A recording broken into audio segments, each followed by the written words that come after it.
Now, because we've turned Darren's hand over, we can now work on the inside of the hand. Now we're going to do, in many ways, very similar moves that we did on the outside, but there are some variations, and this move in particular is a good example of that. So what we're going to do is use the side of our index finger and the remaining fingers that sit underneath, if you like, on the outside of his hand, and our thumb should match his in line. So I make sure that the line between the top of Darren's thumb and the base of underneath his thumb is in line with mine. So I can support the whole of this joint in a practical way, but without being too busy.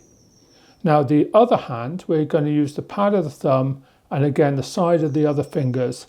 They sit underneath and the thumb sits on top. I'll start off in this position here. And I do this as a squeeze, like we did with the pivot, the hand pivot on the other side. This is a similar move. Now this unit does not move. We keep that in the same position. And you vary the pressure depending on how we are. But the inside hand, we're going to move like the arm of a clock.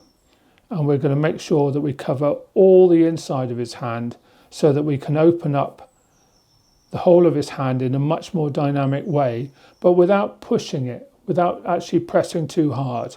So this is a nice way of energizing the whole of his hand in a positive way. We're really helping now with carpal tunnel in here. This is a great way of energizing this. So this gap where the tendons fall through opens up. We're looking for that relief so that you don't end up with that tingle, numbness in the fingers that otherwise you might get from carpal tunnel, or if there's a restriction in the hand. This is a great way of really getting blood to the area, warming it up and making it feel different. So have fun with it, and we'll see you again soon.